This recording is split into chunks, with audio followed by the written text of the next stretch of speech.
perkenalkan semuanya yang menjadi narasumber di sini. Pertama-tama saya akan perkenalkan diri saya dulu. Nama saya Aurora Almarini. Saya di sini selaku moderator. Kemudian untuk pembicara pertama ada Bapak Zainal Mutakin. Biasa kita panggilnya Kang Zeze. Kemudian yang kedua ada Ibu Hana Makmun. Kemudian yang ketiga ada Bapak Octaviano Pratama atau biasa dipanggil Pak Octav. Kemudian yang ketiga ada Ibu Dr. Neni Aliani, ya Ibu Neni. Baik, nah untuk sesi pertama kita akan buka dengan presentasi dari Kang Zeze dan Oke. Kang Zeze, apa udah siap? Insya Allah siap. Oke, baik. Boleh diaktifkan webcamnya? Ya, terima kasih atas kesempatan dan juga waktunya. Perkenalkan, nama saya Zainal Mutakin. Saya biasa dipanggil Kang JJ, kebetulan sekarang berprofesi sebagai salah satu dosen di Sekolah Tinggi Ilmu Kesehatan Kuningan. Dan juga saya seorang pegiat literasi di Kabupaten Kuningan, juga di Provinsi Jawa Barat bersama dengan teman-teman pegiat literasi lainnya. Mungkin bisa dibantu oleh moderator untuk slide-nya. Insya Allah pagi ini saya ingin berbagi pengalaman dan juga sharing tentang dunia kepenulisan yang dilakukan oleh beberapa rekan-rekan pegiat literasi yang sudah aktif di Jawa Barat maupun di Indonesia. Ya, mungkin slide-nya bisa dibantu untuk dimunculkan, moderator, Mbak. Oke, Mbak silakan. Kita mulai saja dengan slide yang pertama. Ini saya akan berbagi pengalaman tentang bagaimana menulis itu menjadi sebuah kegiatan yang mengasihkan dan juga menyenangkan sekali. Terutama bagi kami, para pegiat literasi, menulis merupakan salah satu bagian yang tidak terpisahkan dan tidak hanya menggemakan membaca kepada masyarakat, mengkampanyekan gemar membaca, tapi beberapa pegiat literasi di Jawa Barat maupun di Indonesia sudah mulai produktif dalam menulis beberapa karya tulis, baik buku dan juga karya tulis lainnya. Nah, kita akan coba menjelaskan tentang menulis ini sebenarnya adalah kegiatan yang menjelaskan tentang isi dunia. Mungkin kita bisa lihat di slide berikutnya, ini juga salah satu slide yang sudah saya siapkan, yang nanti bisa di-share dan juga dibaca kembali oleh para audiens.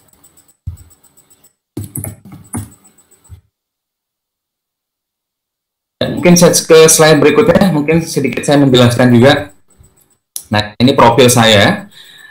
Saya selain aktif sebagai pegiat literasi, juga sekarang berprofesi sebagai dosen Stikes Kuningan, dan kegiatan literasi saya sudah dimulai sejak 2013 ketika saya menjadi relawan membaca.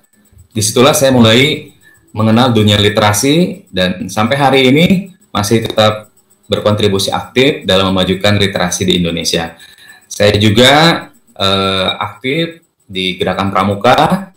Sampai hari ini juga masih produktif menulis beberapa artikel, kemudian juga membantu teman-teman pegiat literasi dalam menerbitkan buku dan berkontribusi dalam kegiatan sosial kemasyarakatan. Ini profil saya, nanti bisa dibaca di slide, mungkin bisa next.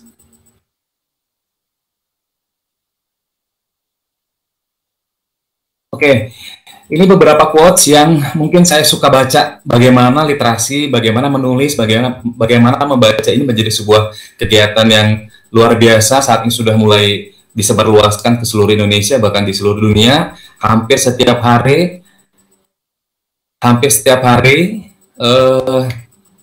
kita mendengar gaungnya literasi ini sangat kencang sekali, apalagi dalam kondisi pendidikan yang saat ini kita gembar-gemborkan ya. Literasi menjadi salah satu kunci utama dalam rangka meningkatkan mutu pendidikan dan juga meningkatkan literat masyarakat Indonesia. Ya, mungkin slide-nya bisa dibantu. Ada satu kata yang mungkin saya selalu ingat dari Golagong. Mas Golagong ini sering bilang bahwa sudah saatnya rak-rak buku kita ini, rak-rak buku kita ini diisi oleh karya-karya kita, bukan karya orang lain.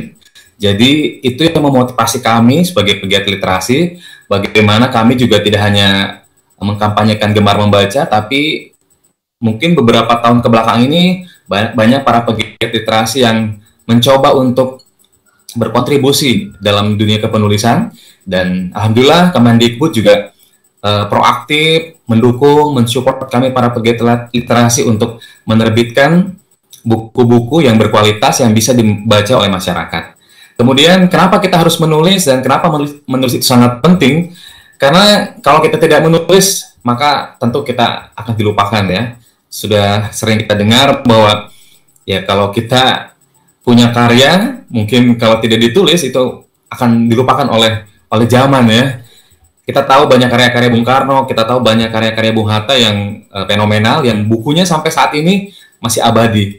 Jadi itu yang memotivasi kami juga bagaimana menulis menjadi sebuah kegiatan yang sangat penting sekali untuk dilakukan pada saat sekarang ini. Ya, mungkin nanti kita baca lagi di slide berikutnya. Ya, moderator. Nah, ini salah satu pengalaman menulis saya.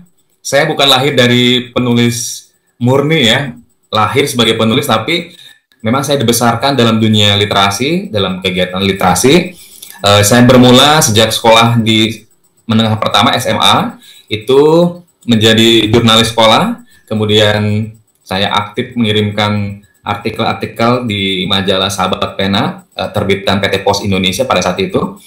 Di tahun-tahun berikutnya, saya aktif juga mengikuti lomba-lomba esai, dan alhamdulillah pernah ikut juara, pernah dapat juara maksudnya. Dan mulai 2013 itu saya tergabung dalam komunitas relawan membaca, dan di situ saya mulai mengenal dunia literasi, bagaimana kegiatannya, seperti apa bentuk kegiatan dan dampak yang dirasakan ketika orang berkegiatan literasi. Dan 3 tahun berikutnya 2015 saya mendirikan sebuah taman bacaan masyarakat, sebuah tempat yang memfasilitasi para adik-adik di kampung saya, anak-anak sekolah yang mungkin tidak banyak kegiatan di rumah, itu kami ajak membaca di TBM atau Taman Bacaan Masyarakat. Kemudian tahun berganti, saya mulai dikenal oleh teman-teman pegiat literasi dan akhirnya ikut bergabung juga membantu program Perpustakaan Nasional yang yaitu menjadi trainer program revitalisasi perpustakaan berbasis inklusi sosial yang sampai saat ini masih tetap berlangsung. Kemudian dari situ saya mulai diperkenalkan dengan dunia tulis menulis. Saya bertemu dengan menjadi motor saya ketika saya ingin membuat sebuah karya. Beliau yang memberikan support luar biasa dan men-sharing ilmu kepenulisannya. Akhirnya saya coba untuk menerbitkan beberapa buku, baik itu antologi esai, antologi puisi, dan juga buku karya pribadi. Alhamdulillah ada beberapa buku antologi yang sudah saya terbitkan. Ada Kuningan Bercahaya, ini bukunya. Ya, seperti ini kumpulan para pegiat literasi Kuningan. Tadinya saya tidak berniat untuk menerbitkan buku sebenarnya, cuma karena didorong oleh Mas Gong pada saat itu ketika beliau menjadi narasumber dan memberikan motivasi kepada kami bahwa rak-rak buku itu sekarang sangat kosong, diisi oleh karya-karya anak-anak Indonesia. Jadi akhirnya saya terpacu, saya motivasikan diri saya dan juga mengajak teman-teman pegiat, dan muncullah buku ini. Ini karangan beberapa penulis Kuningan. Lalu setelah itu saya juga membantu salah satu sekolah binaan di Kabupaten Kuningan, yaitu SMP 2 Ciawi, menerbitkan kumpulan cerpen. Ini adalah cerpen karya anak-anak SMP. Luar biasa, meskipun masih sekolah SMP, tapi mereka sangat antusias sekali dalam dunia kepenulisan. Bukunya adalah Jejak Literasi di Ujung Batas.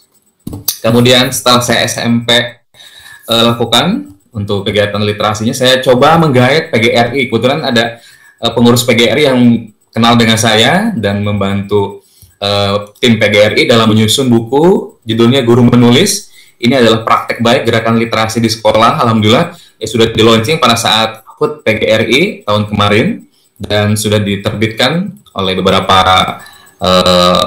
penerbit ya. Ini diterbitkan oleh salah satu penerbit, maksudnya di daerah kami, di daerah Kuningan Cirebon, dan sudah bisa dibaca di perpustakaan maupun sekolah-sekolah yang sudah mempunyai buku-buku seperti ini.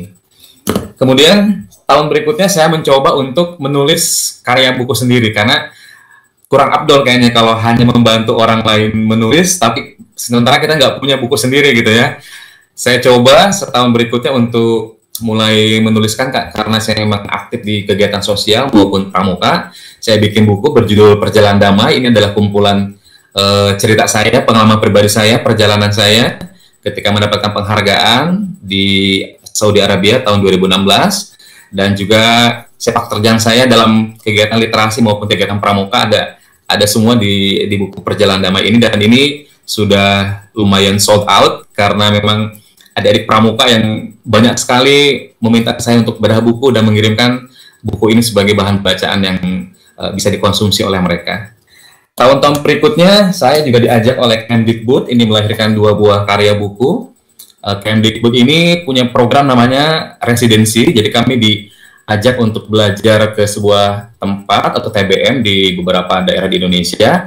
Hasil dari residensi atau magang di TBM melahirkan buku-buku seperti ini. Ini ada buku berjudul Satu Taman Banyak Cerita, dan ini ada imaji numerasi, salah satu jenis ya literasi numerasi yang menjadi bahannya ya. Jadi ini buku ini diterbitkan oleh Kemdikbud, dan tahun sekarang ini saya juga aktif menjadi editor.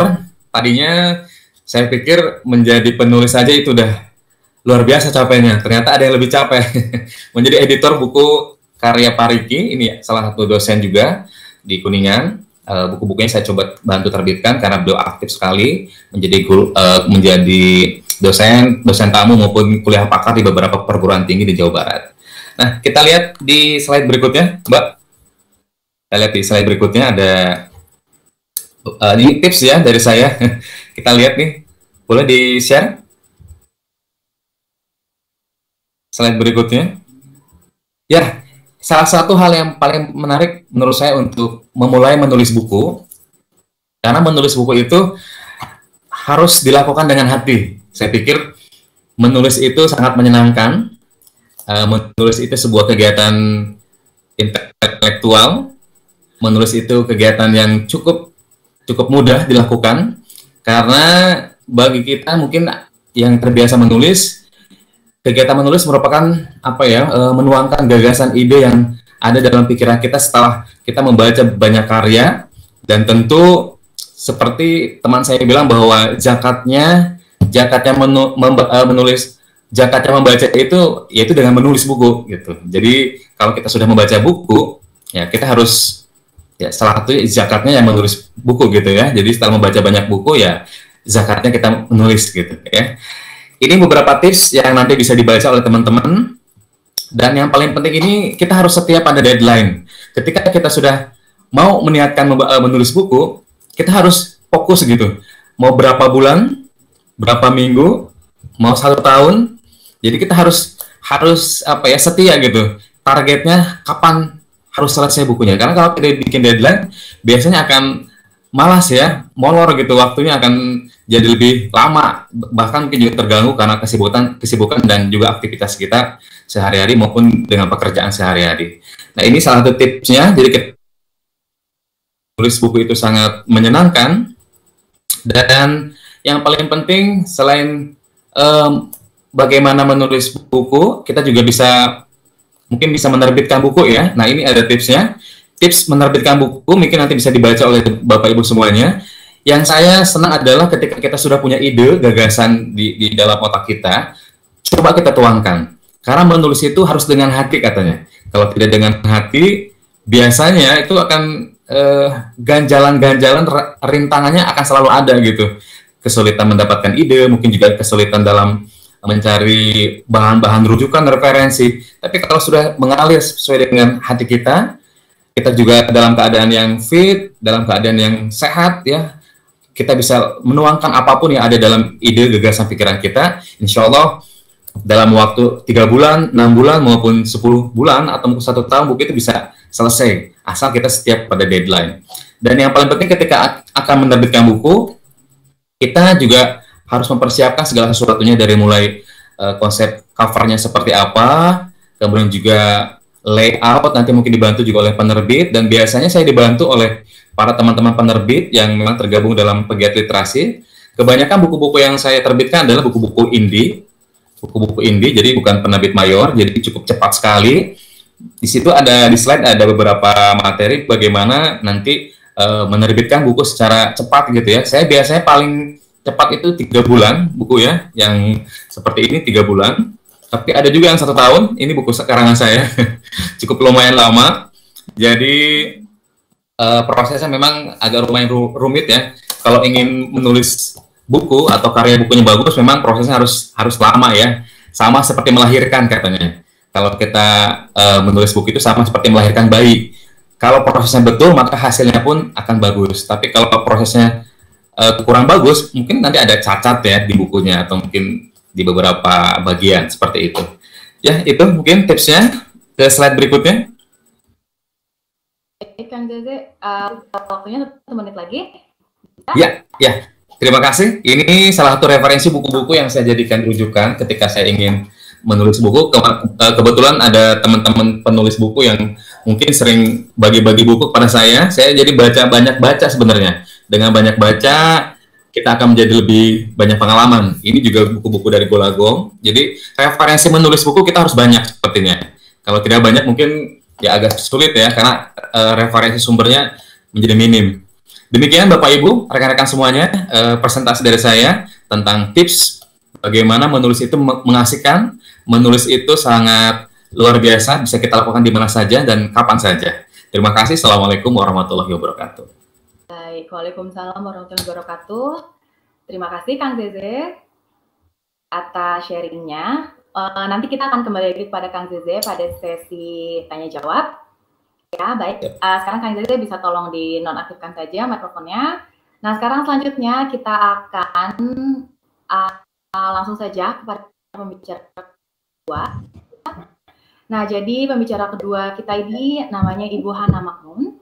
Jadi Ibu Hana Makmun ini lahir di Banjarmasin. Beliau adalah seorang ASN di BPSDM Provinsi Jawa Barat. Kemudian sekarang menjabat sebagai Widya Iswara Ahli di Ayambu ya. Katanya hobinya adalah membaca, oke. Aktif sebagai penulis buku.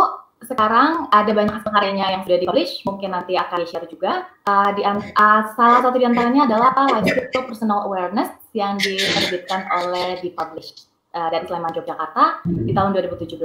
Baik, Ibu kalau udah siap, bisa langsung kita tampilkan saja slide-nya dan mulai aja. Boleh Ibu mana? Udah bisa dimulai ya? Nggak apa-apa ya? Ya, kameranya ditutup aja nggak apa-apa ya? Kameranya ditutup aja nggak apa-apa? Halo, Assalamualaikum warahmatullahi wabarakatuh. Ya. Assalamualaikum warahmatullahi wabarakatuh. Selamat siang dan salam sejahtera bagi kita semua. Pertama dan utama, mari kita panjatkan puji dan syukur kehadirat Allah Subhanahu wa Ta'ala, karena dengan izinnya alhamdulillah pada hari ini kita bisa bertatap muka ya dalam dunia maya ya, Teh Aurora ya, bertatap muka dalam kondisi COVID-19 ini. Alhamdulillah, mudah-mudahan kita pertemuan kita ini ada manfaatnya. Amin. Untuk masalah menulis buku ini ya, lupa. Salawat dan salam terlimpah curah kepada junjungan kita Nabi besar Muhammad Sallallahu Alaihi Wasallam. Mudah-mudahan kita semua dapat syafaatnya nanti di akhir di yaumil mahsyar ya. Untuk tip menulis buku ini ya kurang lebih sama ya kayak Pak JJ tadi ya. Sebenarnya dibilang susah menulis buku ini tidak juga. Dibilang gampang ya tidak juga, karena dibutuhkan untuk kondisi yang tidak malas gitu ya. Untuk kondisi yang kita tidak malas melakukannya gitu. Nah, bagaimana caranya kita mulai menulis buku itu? Ini Teh Aurora berapa menit ini? Berapa menit ini kira-kira waktunya? Berapa menit? 10 menit. Ya. 10 menit ya. Waduh, ini harus ngebut ya. Peserta kita ada berapa sekarang? Bisa di peserta kita ada berapa sekarang? peserta kita? Ada berapa sekarang? Ada sekitar 70 orang lebih. Oh gitu. Ya, ini ya kita awali saja ya dari dasar menulis. Kenapa kita menulis itu? Ada suratnya Iqra itu ya. Saya rasa semuanya sudah tahu dengan surat Iqra itu. Bacalah, bacalah, bacalah gitu kan. Dari hasil membaca itu, kemudian kita menulis. Ada juga suratnya Al-Qalam, Nun wal qalami wa ma yasturun katanya. Demi pena dan apa yang dituliskannya. Kemudian apalagi untuk menulis itu? Ilmu itu tidak akan bisa diikat kalau tidak ditulis. Ilmu itu lari begitu saja dia kalau tidak ditulis. Kemudian ada lagi di atas ilmu itu ada makna ilmu lagi. Makna ilmu itu harus diikat juga di dalam tulisan. Nah, konon katanya umur kita itu ada batasnya ya. Umur kita itu katanya ada batasnya.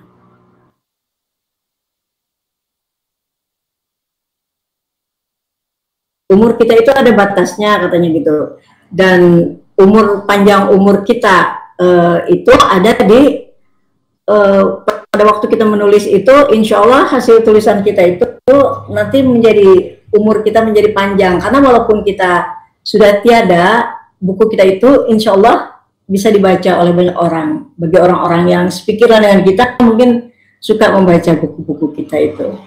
Nah, slide-nya dong. Slide-nya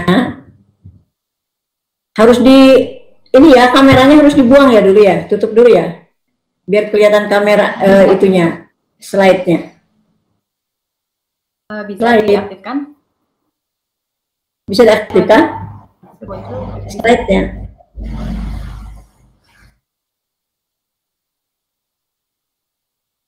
Nah, sambil kita lanjut aja.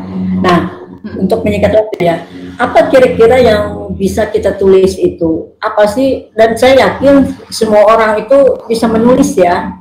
Semua manusia itu bisa menulis. Sekarang kan anak SMP aja bisa menulis ya. Next, lanjut. Nah, manfaatnya nih, apa manfaat menulis? Banyak sekali ya. Dalam proses kita menulis itu, kita kemudian jadi banyak terbaca hal-hal yang kita tidak tahu, yang bagus-bagus kita jadi terbaca gitu loh. Sementara ini kita tidak tahu, kemudian dengan kita menyusun buku itu, mau nggak mau untuk melengkapi buku itu kita terbaca hal-hal yang kita tidak tahu gitu selama ini. Nah, itu manfaatnya luar biasa. Jadi justru menambah wawasan kita untuk memperkaya wawasan kita jadinya kan. Kemudian apa? Buku itu kapan-kapan bisa dibaca orang, manfaatnya. Bagi orang yang sepikiran ya, orang suka dengan buku kita. Kemudian buku itu juga bisa menjadi cahaya penerang ya, bagi hati pembacanya. Buku juga menjadi ilmu yang bermanfaat dan amal jariah yang tidak pernah putus sampai kita mati. Konon katanya seperti itu. Kemudian lagi yang kalau kita sudah menghasilkan buku, sub bab dalam buku kita itu bisa digali, diperdalam, diperluas menjadi buku lagi gitu. Insya Allah ya, kalau ada izin Allah, bab-bab yang di dalam buku kita itu bisa untuk dijadikan sebuah buku lagi. Kalau misalnya subbabnya ada 10 atau subbabnya ada 15, kita yakin bahwa subbab yang 15 itu bisa kita jadikan buku lagi, insya Allah, kalau Allah izinkan ya. Oke, lanjut. Soalnya waktunya terbatas nih, jadi kita harus diburu-buru. Nih, ini yang paling penting nih bagi penulis ya. Bagi penulis ini yang paling penting. Untuk apa niat kita menulis itu? Untuk mendapatkan kredit poin. Bagi jabatan fungsional angka kredit ya, ini memang betul sekali ini untuk menulis itu untuk angka kredit ya. Kalau tidak dapat angka kredit, kita tidak bisa naik pangkat, tidak bisa naik jabatan.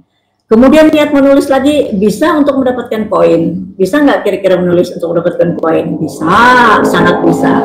Tulisan kita bisa dikenali orang. Apakah niat kita seperti itu? Kemudian niat kita lagi mungkin untuk dikenal orang, untuk kebanggaan, untuk kepuasan, untuk membagi wawasan. Tulisan kita tuh bisa laku terjual. Wow, gitu loh. Tuh, untuk kita dibaca orang, kemudian memberi manfaat bagi orang lain. Apakah niat kita seperti itu? Kemudian untuk mengedukasi, apakah niat kita seperti itu juga? Boleh niat kita seperti ini ya, untuk pengembangan profesi, udah pasti. Untuk menghibur pembaca, bisa itu terjadi. Next. Tapi bagaimana kira-kira niat penulis? Nah, ini yang paling penting sekali bagi penulis, yang kira-kira ini harus dipegang kuat. Luruskan niat. Niat kita menulis itu apa?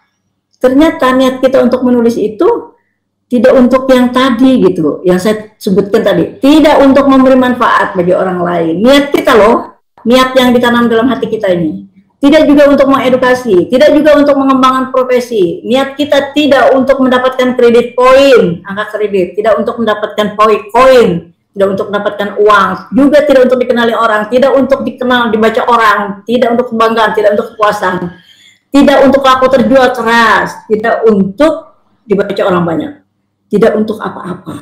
Luruskan niat kita. Luruskan niat kita. Next. Apa niat kita? Nah, luruskan niat, karena yang ditulis itu ilmu Allah, maka semua ilmu adalah milik Allah, sekecil apapun ilmu itu, agar ditolong Allah dalam menyelesaikan tulisan, maka luruskan kita dulu niatnya. Luruskan niat kita dulu. Niat kita lurus, menulis buku lillahi ta'ala. Tidak ada niat lain kecuali itu. Rasanya ini ya yang pengalaman saya. Kalau enggak terbit buku itu. Pengalaman saya seperti ini. Untuk itu, untuk ini, untuk kredit lah, untuk inilah. Itu mah nggak jadi bukunya. Tapi begitu insya Allah kita luruskan niat kita menulis buku lillahi ta'ala, insya Allah yang kita pengen apapun juga, seperti yang deretan keinginan kita tadi, insya Allah kita dapat semuanya. Malah bahkan lebih dari itu dapatnya. Tapi kita luruskan dulu niat kita lillahi ta'ala. Next. Apa tujuan menulis? Ya untuk ibadat kepada Allah. Ibadat lillahi ta'ala juga. Next. Terus. Nah, saya suka dengan pesan Imam Ghazali itu ya. Pesan Imam Ghazali itu katanya, kalau kau bukan anak seorang raja dan kau bukan anak ulama besar, maka menulislah. Masya Allah. Saya teringat ini, kalau kau bukan anak seorang raja dan bukan anak seorang ulama besar, maka menulislah. Ini pesan Imam Ghazali, tapi saya tidak tahu apa kira-kira maksudnya, itu saya belum tahu. Lanjut. Oke, next. Nah, awal proses menulis, adik-adik semua, Bapak Ibu semuanya yang mendengarkan saya bicara di sini, awal proses menulis itu kita agak sulit ya untuk menulis itu. Mohon maaf, kalau saya katakan saya tidak hobi membaca sejak dulu ya. Sejak dulu saya tidak pernah mau kenal dengan buku. Sejak dulu saya tidak pernah, begitu saya selesai kuliah, saya tidak pernah lagi berhubungan dengan buku.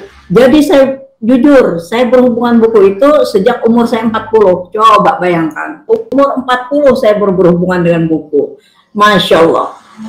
Tapi saya yakini semua orang bisa menulis buku. Awalnya gimana? Kita mulai dari keyakinan kita tentang apa yang ingin kita bicarakan dalam tulisan. Terus apa lagi? Apa yang menjadi ketertarikan kita? Seperti kata Pak Jaije tadi, yang namanya menulis itu dengan hati, kata Pak Jaije. Ya pasti dengan hati, karena kalau kita tidak dengan hati ya nggak akan bisa. Makanya apa dulu yang tertarik kita? Kalau kita tertarik, kita bisa menulisnya, insya Allah. Terus apa yang sering membuat kita penasaran? Kalau kita penasaran lagi, insya Allah itu bisa juga menjadi tulisan ya. Karena kalau penasaran biasanya kita pikirkan gitu kan. Kemudian apa lagi? Apa yang sering menggelitiki hati kita sehingga kita ingin menulisnya. Kemudian apa yang sering muncul dalam pikiran kita? Yang sering muncul. Kadang-kadang kita catat, kadang-kadang kita catat dan sering kita catat. Kemudian apa yang kita suka dan sering kita obrolkan dengan sahabat yang sepikiran dengan kita. Nah ini memang penting ya. Apa yang sering kita obrolkan dengan sahabat yang sepikiran dengan kita gitu. Kalau nggak sepikiran, ya nggak akan nyambung dengan apa yang kita pikirkan itu. Kemudian apa lagi? Apa yang sering kita tulis di catatan harian malam kita. Kadang-kadang kan kita, mudah-mudahan kita istiqomah bangun malam gitu. Setelah tahajud itu biasanya berudul tuh, ide-ide itu apa aja yang bisa kita, yang berudul ide di kepala kita, di hati kita, sehingga kita banyak kertas-kertas yang untuk bisa mencatatnya. Terus apa yang sering kita tulis dalam buku harian kita, kalau kita punya buku harian ya. Terus apa lagi? Apa yang kita anggap penting, berguna, bermanfaat bagi orang lain. dan apa yang kita mampu menuliskannya. Nah, ini awal proses menulis itu. Jadi saya yakini semua manusia, semua orang bisa menulis. Anak SMP aja bisa menulis. Yang penting kita tertarik dengan hal itu, maka kita bisa menuliskannya. Terserah mau dibaca orang. Suatu saat ada orang yang sepikiran dengan kita, pasti dibaca orang. Jangan takut. Pokoknya kita menulis itu, niatnya tadi kembali lillahi ta'ala. Lanjut. Lanjut.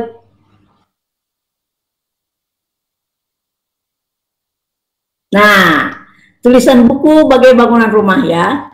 Tulisan buku itu bagaikan bangunan rumah. Untuk membangun sebuah rumah, butuh semen, butuh bata, batu, air, besi, baja sebagai penguat rumah. Apalagi lah pokoknya yang sebagai penguat rumah itu. Tapi rata-rata batu, bata, air, semen, baja ya, besi, baja. Nah, pun juga buku, agar bangunan buku kita kuat. Maksudnya kuat di sini tidak terbantahkan bagi pembaca. Penguatnya adalah dasar hukum, landasan, lengkapi dengan pendapat para pakar, para ahli, atau aturan-aturan yang berlaku saat sekarang ini. Itu yang menjadi penguat kita. Jadi jangan takut kita kalau ingin menulis. Ini loh aturannya. Sok mau ditertawakan orang juga, mau dicemooh orang juga, mau dihina orang juga tulisan kita. Kita jangan takut. Sepanjang itu kita anggap, kita rasa penting dan kita suka, maka menulislah. Kemudian yang penting kita yakin ide-ide gagasan buah pikiran kita yang kita tulis itu. Yakin kita. Kalau kita tidak yakin, ya bagaimana dong mau menuliskannya? Gitu ya. Terus apa lagi? Tulislah terus. Jangan sambil mengedit. Jangan kita menulis buah pikiran itu sambil mengedit. Kalau kita mengedit, nggak akan selesai tulisan kita. Karena kita bukan editor. Nanti ada sendiri tugas editornya.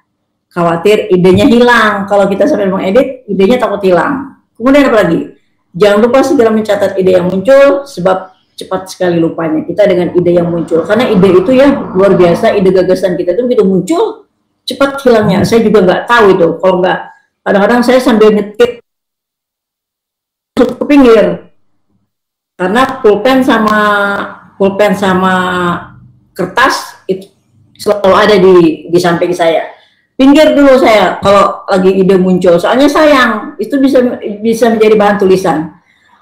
Nah, terus yang paling menarik adalah buku-buku populer ya, bahasa ngobrol gitu ya. Kalau buku saya yang sekarang ini belum karena ini kemarin itu ada kepentingannya juga untuk bisa dijadikan angka kredit, jadi terpaksa buku yang saya buat itu tidak bahasa populer. Tapi buku kita yang bahasa ilmiah itu bisa kita populerkan nanti dengan bahasa ngobrol. Lanjut, silakan.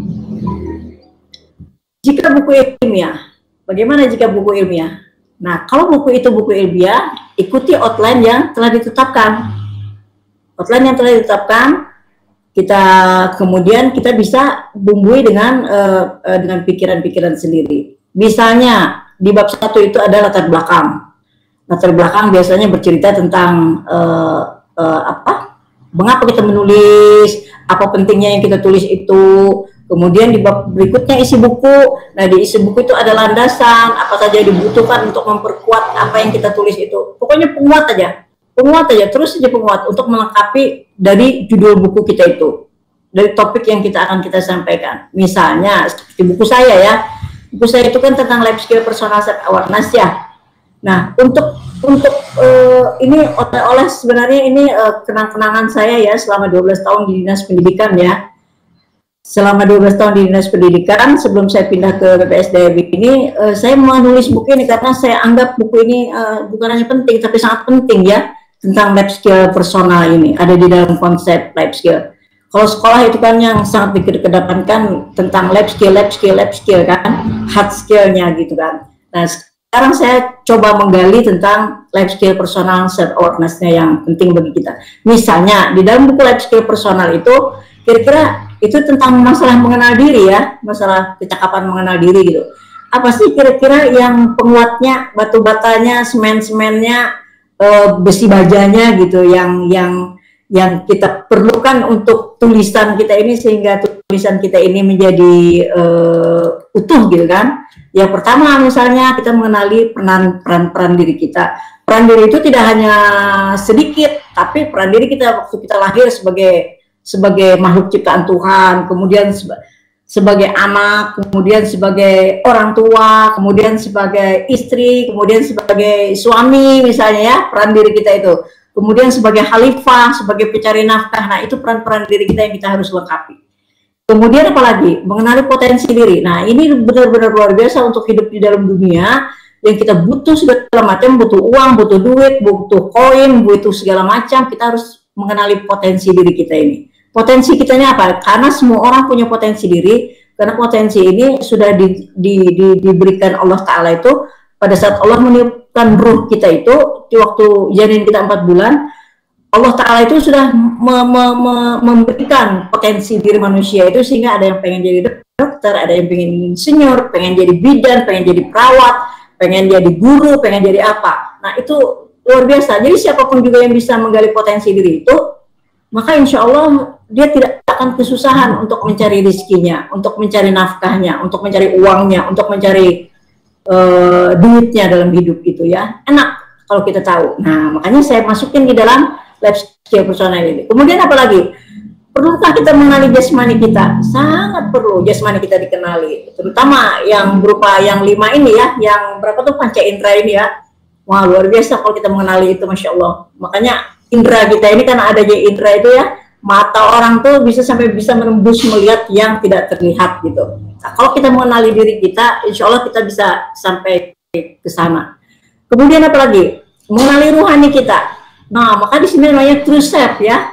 True self, luar biasa true self ini. True self, artinya diri kita yang sesungguhnya gitu. Ruhani, perlu nggak dikenali ruhani kita ini? Ya sangat perlu, atau siapapun juga perlu mengenali rohani. Kalau kita tidak perlu mengenali rohani, kalau kita tidak mengenali rohani, akhirnya hidup kita bimbang di persimpangan gitu, mau ke kanan atau ke kiri, mau ke depan atau mau ke belakang, udah kebingungan aja gitu. Posisi dalam dan bingung kalau kita tidak kira nali enggak. Terus pengenali waktu, perlu berapa jam sih kita hidup di dunia ini, kemudian apa yang kita lakukan, apa manfaatnya. Kemudian yang terakhir mengenai kelebihan dan kekurangan diri kita. Nah, itu contoh saja. Kemudian apa yang terkait dengan personal self awareness itu. Nah, itu kira-kira contoh saja supaya buku kita itu utuh gitu, sebagaimana judulnya gitu. Nah, kemudian apa? Lah itu tulisan kita itu bisa sudah habis, supaya maaf. Kita ini dulu. Oh gitu, boleh. Iya. Oh, kita persilakan dulu. Ya, terima kasih ya. Peserta untuk bertanya ya. Nanti bisa kita sambil lanjut lagi sedikit, tapi sekarang kita akan mempersilakan dulu untuk peserta bertanya.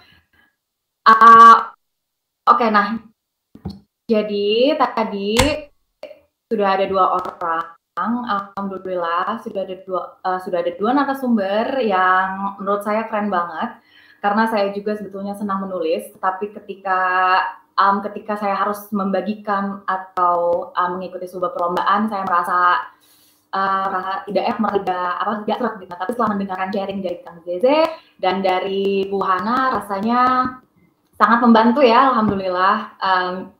Lumayan membuat saya terbuka. Jadi tadi itu saya akan coba highlight beberapa hal yang penting-penting dari sharingnya Kang Zeze. Yang pertama itu tadi Kang Zeze itu menekankan bahwa menulis itu kita harus merasa senang, ya. Jadi jangan terpaksa. Ketika kita menulis itu harus ada sesuatu yang mengasyikkan, sehingga kita itu tidak merasa berat ketika kita menulis. Ya, seperti itu penekanannya. Kemudian disampaikan lagi oleh Bu Hana, melanjutkan. Kalau menurut saya ini ada sangat pautnya ya dari sharing Kang Zeze sebelumnya. Jadi Bu Hana itu menekankan bahwa kita itu menulis bisa mendatangkan kebaikan, tetapi itu tergantung dari seperti apa niat kita. Ya, seperti itu ya. Nah, jadi kalau misalnya niat kita masih ingin memiliki buku yang dikenal orang, kita masih ingin mendapatkan royalti, segala macam seperti itu berarti niat kita masih belum lurus. Nah, jadi Bu Hana itu menekankan bahwa kita itu niat harus karena Tuhan, ya harus karena Allah, harus karena Tuhan. Jadi Tuhan itu telah memberikan kita kesempatan dan kelebihan untuk menulis, untuk membagikan ilmu-ilmu dan cerita-cerita kita kepada orang lain. Nah, kita harus manfaatkan itu sebagai alasan kita beribadah melalui tulisan kita, seperti itu. Nah, jadi menulis itu juga dimulai dari keyakinan dan ketertarikan kita terhadap suatu hal. Seperti itu yang ditekankan oleh Bu Hana. Nah, sekarang saya akan memberikan waktu untuk peserta, siapa tahu ada yang ingin bertanya, boleh langsung ditanyakan aja ke kolom komentar. Nanti kita akan buka 3 pertanyaan. Kalau misalnya masih kurang dari 3, nanti saya akan ngobrol-ngobrol sedikit, karena tadi ada beberapa materi yang juga mungkin belum tersampaikan Kang Jeze dan Bu Hana. Oke, mari silahkan kepada para peserta, boleh saya beri waktu dulu untuk bertanya ya. Silahkan kalau ada yang mau bertanya, bisa langsung ketik aja di kolom komentar. Oke, baik. Bu Hana, masih standby? Boleh, mungkin tadi ada sedikit mungkin yang belum sempat di-share oleh Bu Hana ya.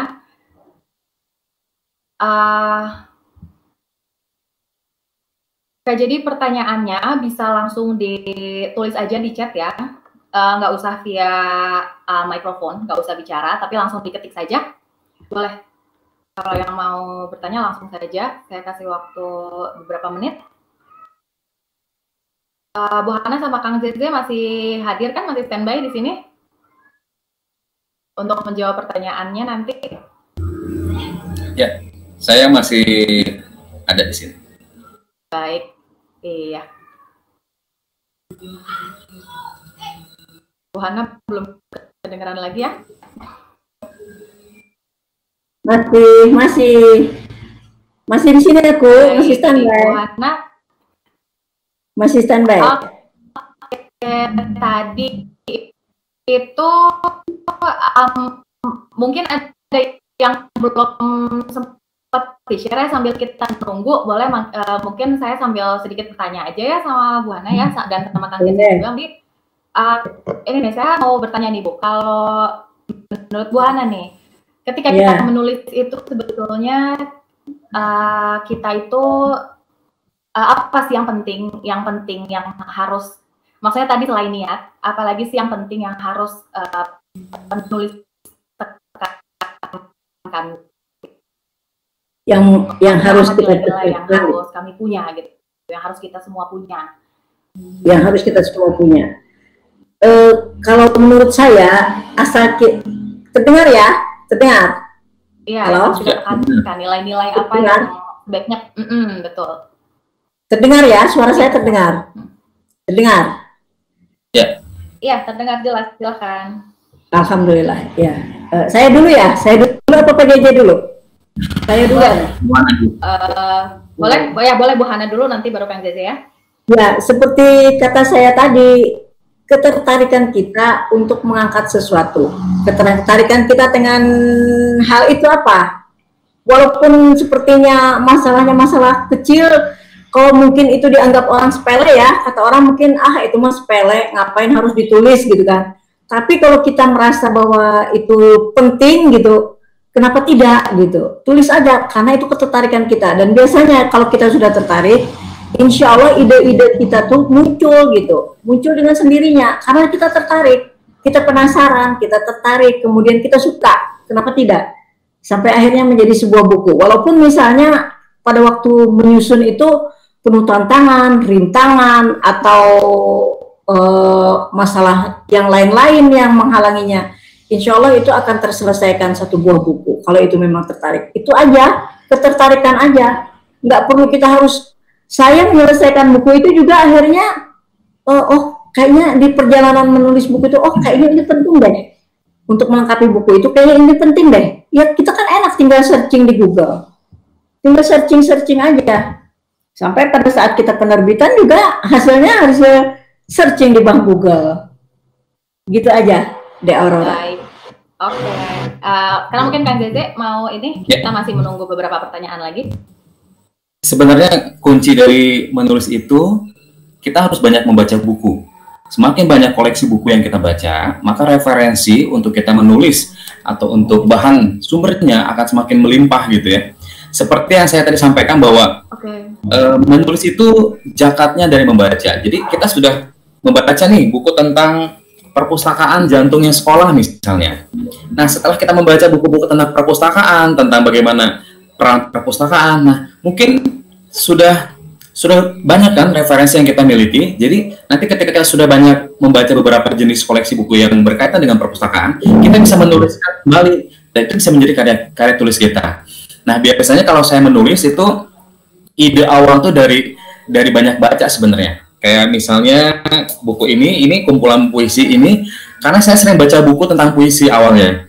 Jadi dulu ada majalah di sekolah gitu ya, saya sering baca majalah tentang khusus puisi gitu ya. Terus juga ada teman-teman juga yang punya koleksi buku-buku antologi esai dan puisi. Lama-lamaan saya jadi tertarik, saya juga pengen nih punya buku seperti mereka gitu.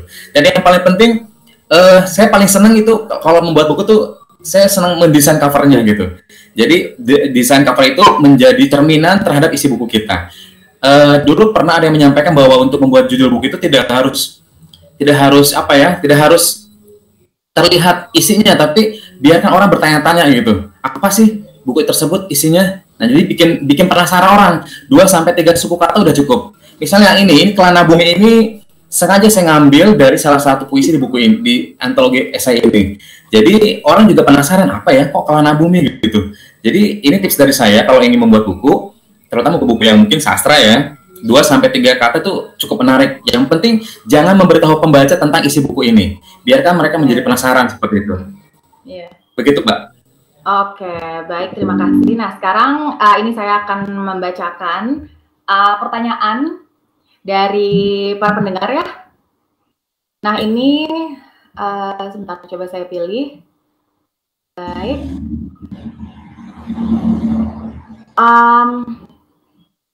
Ini ada pertanyaan dari Suci Wahyu. Jadi beliau pernah ditegur karena tulisan yang dibuat itu tulisan bicara tapi bukan tulisan ilmiah. Nah, jadi ini beliau bertanya bagaimana membedakan antara tulisan bicara ya, tulisan bicara dengan tulisan ilmiah. Jadi mungkin kadang-kadang masih ada yang merasa bahwa tulisan ilmiahnya itu masih terlalu tidak formal, atau malah ada yang merasa bahwa yang sudah sangat dia buat formal itu ternyata tidak formal. Nah, itu bagaimana cara menyamakan standarnya seperti itu. Mungkin Bu Hana mau menjawab? Silakan. Aku dulu ya, Pak JJ ya. Ya. Mungkin kalau yang namanya ilmiah itu ya biasanya dikaitkannya dengan subjek, predikat, objek. Itu aja yang dituntutnya di situ. Tapi kan selama ini orang kan lebih suka dengan bahasa populer ya, dengan bahasa ngobrol gitu. Yeah. Orang suka buku yang laku-laku terjual itu buku yang bahasa ngobrol gitu. Itu yang enak, jadi larut jadinya di dalam diri pembaca gitu. Kalau bahasa KTI gitu kan, aduh ya Allah, mati banget rasanya. Kalau misalnya harusnya kita bilang itu kita butuh bahasa ngeri gitu kan. Tapi kalau ditulis dengan mengerikan kan beda.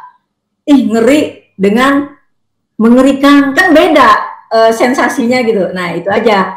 Tapi kalau misalnya pertanyaan dikatakan bahwa itu tadi tulisannya bukan tulisan ilmiah, saya rasa bisa ditanyakan langsung ke dosen yang menegurnya. Bapak maunya seperti apa? Kan gitu ya?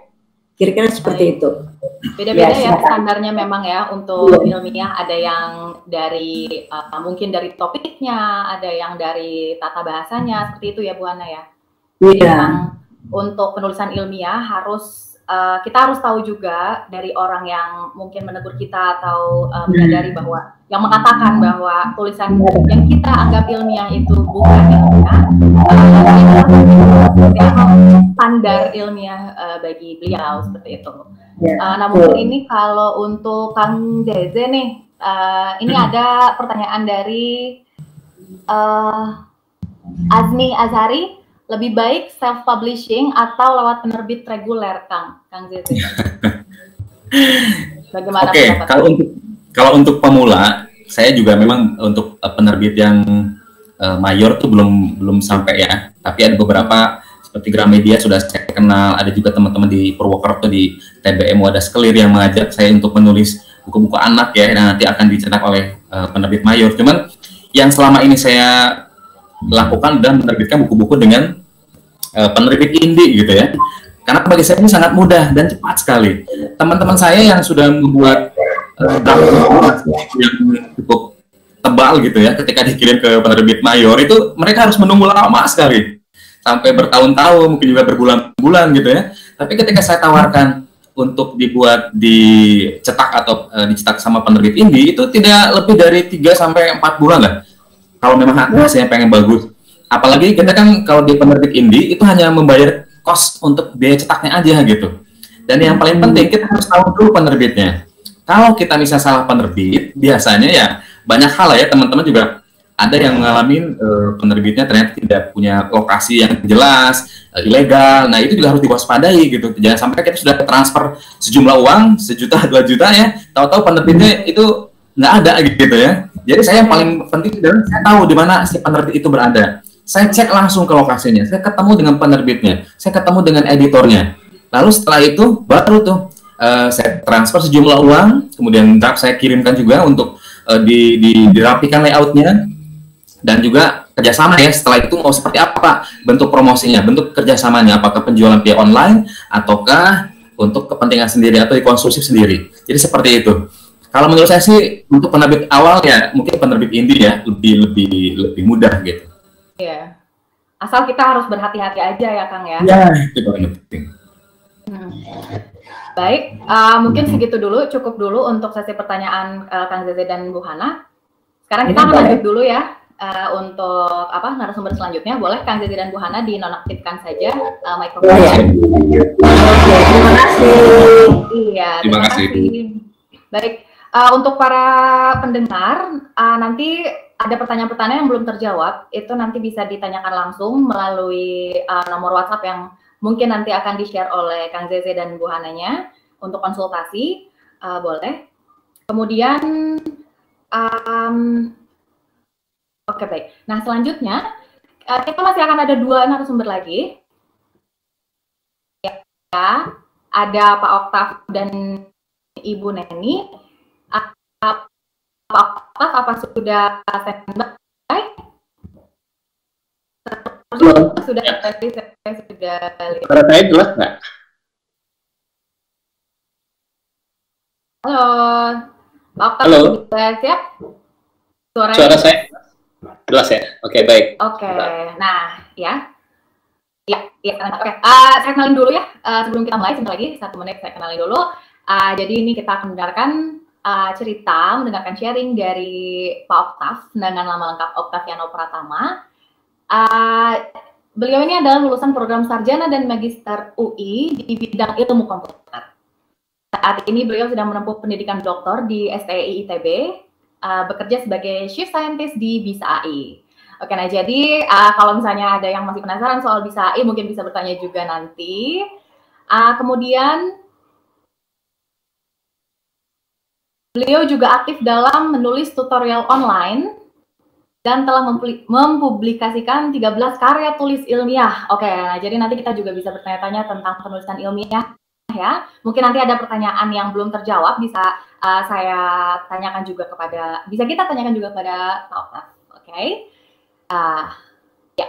Oke, Pak Oktav bisa langsung mulai aja sekarang? Ya, baik. Terdengar ya suara saya? Assalamualaikum warahmatullahi wabarakatuh. Selamat siang Bapak Ibu. Ya, perkenalkan saya Oktav.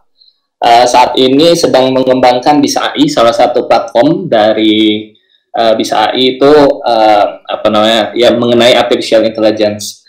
Nah, sebelumnya ya ini sekilas mengenai saya. Saya lulusan S1 S2 dari Fakultas Ilmu Komputer UI. Kemudian saat ini sedang melanjutkan studi di S3 ITB. Sempat 2017 research di Jepang di Nara Institute of Science of Technology. Kemudian pernah jadi beberapa reviewer jurnal, international jurnal dan juga conference. Di antaranya ini untuk yang Indonesia di Telkom Purwokerto, kemudian di UI, kemudian di Malang, Surabaya dan lain sebagainya. Kemudian pernah aktif sebagai dosen di UI dan juga di Politeknik Negeri Jakarta. Sejak 2018 fokus di startup, ya, jadi melepaskan segala kegiatan dosen, tapi masih tetap aktif menulis. Nah, ini beberapa karya saya, tapi di sini lebih ke arah publikasi ilmiah, ya. Jadi tadi sebelumnya dua pemateri sebelum saya sudah menyampaikan publikasi populer, ya. Nah, saya ini lebih ke arah yang ilmiah. Kalau populernya ya masih sedikit gitu.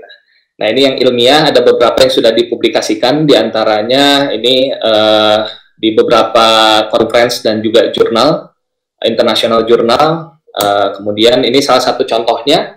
Nah, saya akan bahas salah satu karya saya, ya, tapi ini mungkin lebih ilmiah, cuman saya lebih ke arah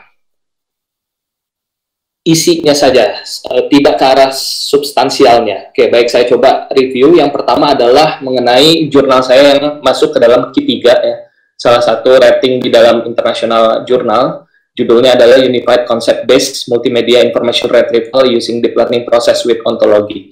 Nah, intinya kenapa jurnal ini dapat masuk ke dalam publikasi level Q3, karena kalau saya lihat di sini kontribusinya jelas. Kontribusinya ada improvement dari peneliti sebelumnya. Nah, sebagai contoh misalnya Bapak Ibu menggunakan Google. Pencariannya saat ini di Google hanya bisa mencari teks, kemudian mencari gambar, ya. Maksudnya inputnya. Inputnya bisa gambar, bisa teks. Nah, pada jurnal saya ini saya coba membuktikan bahwa inputnya pun bisa dengan video dan juga suara. Jadi ini hasil temuannya seperti itu. Dan hasilnya ternyata bisa mencari sama seperti Google. Oh, ini suara, input saya suara, misalnya contohnya misalnya seperti ini. Carikan buku mengenai database, maka akan keluar buku mengenai database. Kemudian saya kirimkan video mengenai misalnya video sesi pada hari ini, nanti akan dicarikan yang sejenis dengan video hari ini. Nah, seperti itu. Nah, kemudian poin-poin jika Bapak Ibu atau adik-adik semua ingin membuat jurnal, ini yang best practice yang saya gali, ya. Yang pertama adalah dari sisi abstrak itu harus clear, ya, singkat, padat, dan jelas, ya. Nah, abstrak ini tersusun atas intro, metodologi, hasil, dan diskusinya ringkas. Itu dulu, karena biasanya, karena saya juga sebagai reviewer, biasanya saya melihat dulu abstraknya, oh ini abstraknya menarik nih, maka reviewer akan membaca ke sesi berikutnya. Kalau abstraknya sudah tidak menarik, biasanya ini agak ragu-ragu jadinya. Jadi pertama kali adalah tentukan abstraknya agar menarik, ya, itu saja. Dan keywordnya jangan asal-asalan. Biasanya kita keywordnya udah ini aja, tapi tidak ada relasi dengan tulisan kita. Nah, itu juga kurang bagus. Jadi intinya adalah abstraknya harus singkat, padat, jelas, ya, dan juga keywordnya harus merepresentasikan dari isi tulisan di jurnal kita. Nah, kemudian untuk introduction atau pendahuluannya, nah biasanya berisi mengenai latar belakang permasalahan. Apa yang mau kita gali di dalam tulisan kita? Apa yang mau kita coba solving? Nah, itu ada di introduction. Kemudian tujuan serta research question. Ini paling penting, ya. Nah, ketika sudah jelas di sini, maka reviewer biasanya akan ke section berikutnya. Nah, ini biasanya section yang sering kali di skip, ya. Kalau saya, ya, ini saya sebagai reviewer, saya biasanya skip section related works. Nah, namun di sini related works ini, kalau kita lihat, biasanya orang-orang menuliskan teori-teori sebelumnya. Nah, sebenarnya bukan teori sebelumnya, seharusnya adalah menuliskan rangkuman atau apa yang kita dapatkan dari teori sebelumnya. Jadi jangan kita tulis ulang teori sebelumnya, karena itu bisa masuk ke dalam plagiat. Ya, kenapa bisa plagiat? Karena kita copy, misalnya tanpa sadar kita copy semua tanpa mengutip. Nah, nanti akan dicek oleh checkernya, oh ini kedeteksi ini plagiat. Nah, sehingga apa yang harus kita lakukan dalam related works biasanya adalah kita rangkum, kita buat tulisan baru yang mengacu kepada tulisan yang sebelumnya. Oke, berikutnya adalah metodologi. Nah, metodologi ini sebenarnya istilah metodologi itu merepresentasikan langkah kerja yang dijalankan untuk menyelesaikan permasalahan yang sudah disampaikan di dalam latar belakang. Misalkan seperti ini. Di latar belakang saya menjelaskan, saya ingin mencoba membuat program untuk mendeteksi cancer. Nah, maka metodologi ini langkah yang saya lakukan apa yang harus saya jalankan untuk mendeteksi adanya cancer seperti itu. Kemudian teknik dan model yang digunakan juga masuk ke dalam metodologi. Biasanya reviewer ini akan melihat metodologinya lebih detail. Di sini akan ketemu kontribusinya. Oh, ini kontribusinya. Ini ada improvement dari state of the art-nya, ini semua ada di metodologi. Nah, kemudian diusahakan metodologi kita visualisasinya jelas, gambarkan dengan flowchart ataupun dengan model arsitektur. Jadi reviewer ini akan melihatnya dengan jelas ya. Nah, kemudian hasil itu adalah apa yang kita peroleh setelah kita menjalankan metodologi. Ya, tadi kan saya review sedikit ya dari intro, tadi permasalahannya apa, metodologi adalah cara-cara untuk menyelesaikan permasalahan itu, dan hasil adalah apa yang kita dapatkan dengan menjalankan metode itu. Ya, hasilnya boleh nggak jelek? Ya, sebenarnya tidak jadi masalah. Hasilnya lebih jelek daripada yang sebelumnya. Atau misalnya syukur-syukur kalau bagus hasilnya, bisa kita publikasikan. Ya. Nah, yang penting di sini adalah kejujuran. Kalau hasilnya kita jelek, ya sudah, jangan kita tingkatkan. Oh, ini harus dibaguskan. Jangan seperti itu. Seharusnya jujur. Jadi peneliti, jadi penulis itu kuncinya adalah jujur. Kemudian tuliskan juga dalam bentuk visualisasi seperti ini hasilnya. Nah, kemudian ada diskusi. Setelah melalui bab hasil, biasanya hasil itu hanya hasilnya saja tanpa ada penjelasan secara rinci. Nah, rinciannya adalah di diskusi, di mana diskusi ini isinya adalah penjelasan dari hasil dan analisa dari hasil tersebut. Nah, kita bisa jelaskan secara ilmiah ataupun secara dengan bahasa kita, kenapa hasilnya lebih baik daripada penelitian sebelumnya. Oke, seperti itu ya. Nah, jadi langkah-langkah penulisan publikasi ilmiah ini yang bisa saya rangkum, best practice saya ya. Ini bukan dari buku atau jurnal ya. Ini yang selama ini saya lakukan adalah yang pertama adalah baca literatur. Tanpa membaca kita nggak akan mungkin menemukan permasalahan ya. Sebagian besar itu kita ya mungkin di awal juga saya sama malas membaca jurnal, saya malas baca paper, saya malas baca karena biasanya kalau internasional bahasa Inggris gitu. Nah, di awal mungkin boleh kita menggunakan tools seperti Google Translate dan lain sebagainya. Nah, ini kunci awalnya adalah membaca.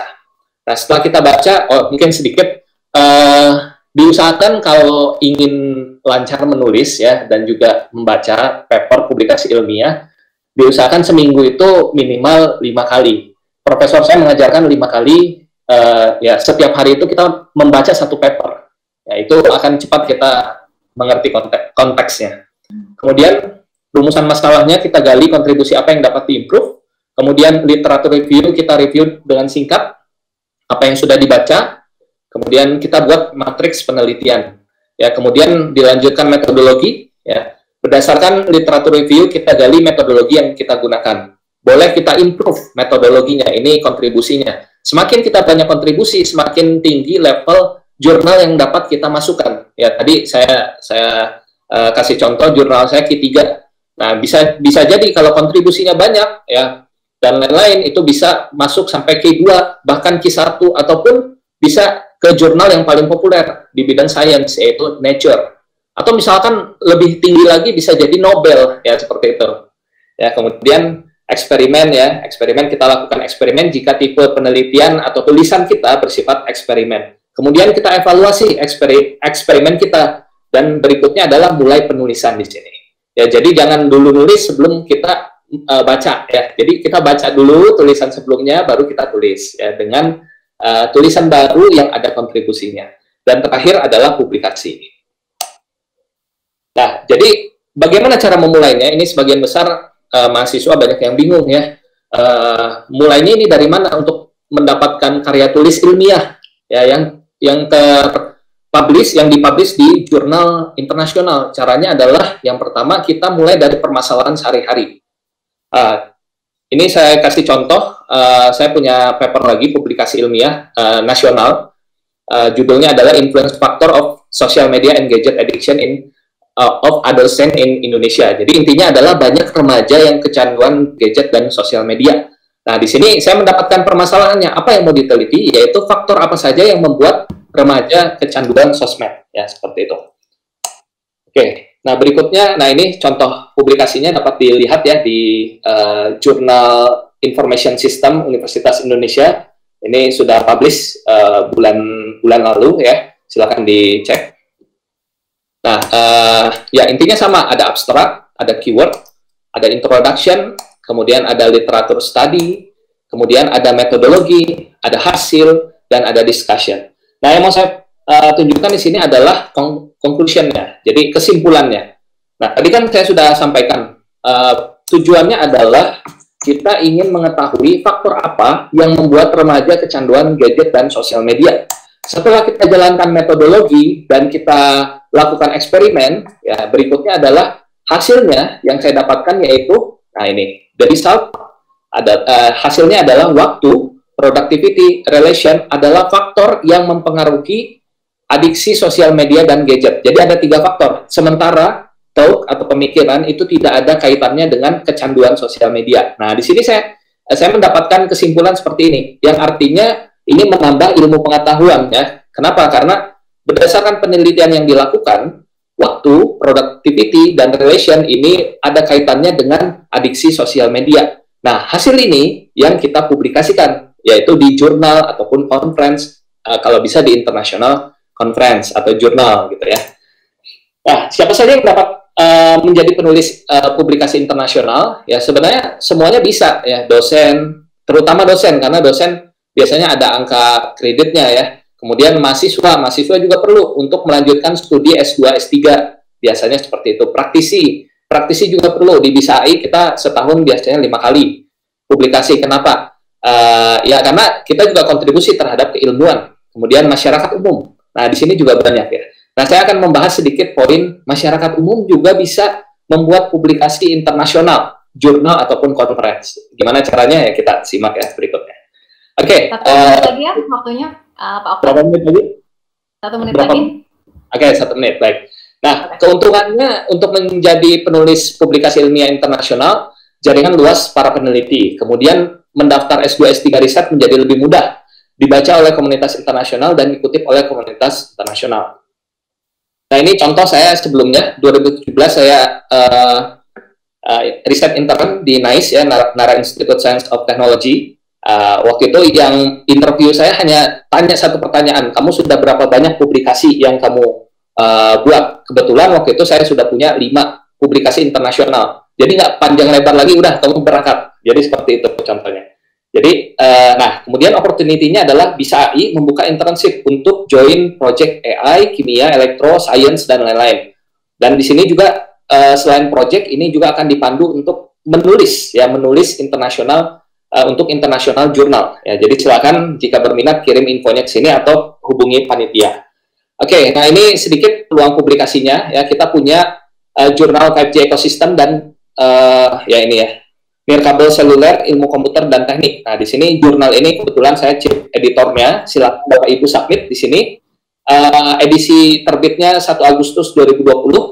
Bidangnya silakan dilihat saja di journal.5gecosystems.org. Ini kesempatan yang bagus menurut saya untuk publikasi jurnal nasional. Ini nasional level ya. Silakan Bapak Ibu yang bidangnya science, ilmu komputer, teknik, nirkabel seluler, silakan submit di sini.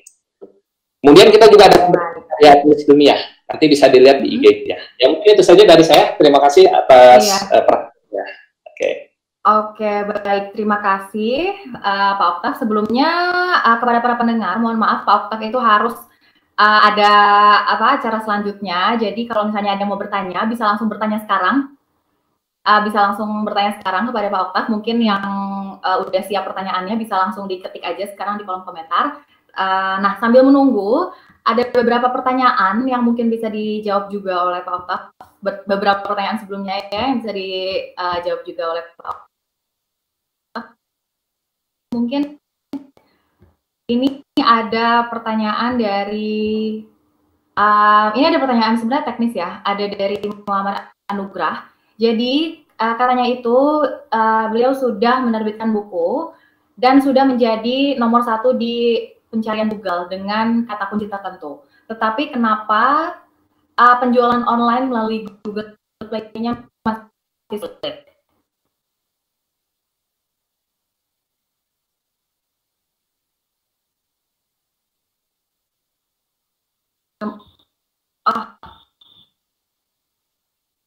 Kalau yang pertanyaan tadi luar masih standby.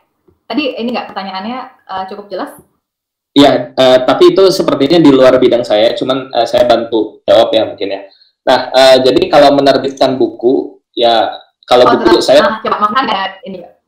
Jurnal mungkin ya, ke arah jurnal aja. Kalau menurut saya jurnal ada indexingnya. Jadi kita menerbitkan bisa ya kalau punya identitas publisher ya, kita daftarkan ke LIPI ya, kemudian dapat ISSN ya, itu kan sudah jadi satu buku gitu, satu jurnal. Nah, jurnal itu kalau kita indeks, kita kasih ke indexer, contoh adalah Google Scholar, Portal Garuda, atau misalnya yang internasional adalah Scopus dan lain-lain. Nah, itu ya kita nggak akan diindeks, nggak akan muncul di pencarian, dan juga tidak akan populer. Nah, sebaiknya setelah diterbitkan, lihat juga publisher dan juga indeksernya siapa saja.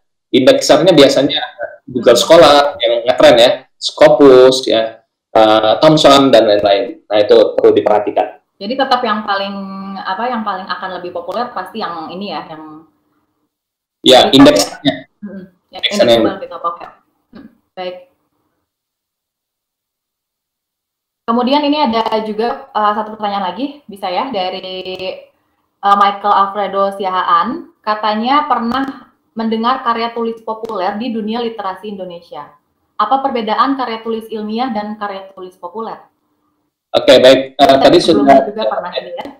Ya, sebelumnya sudah dijawab ya, mungkin saya menambahkan sedikit. Kalau karya tulis ilmiah ya tadi sudah dijawab, bahasanya lebih bahasa ilmiah. Kalau karya tulis populer itu ya populer, bahasa sama ngobrol ya, bahasa sehari-hari. Sama misalkan kalau kita ke Gramedia ya, atau misalnya publisher yang saya tahu informatika misalkan. Nah, di sana banyak menjual tulisan yang ilmiah ya, textbook. Nah, sementara yang Gramedia biasanya ada yang populer.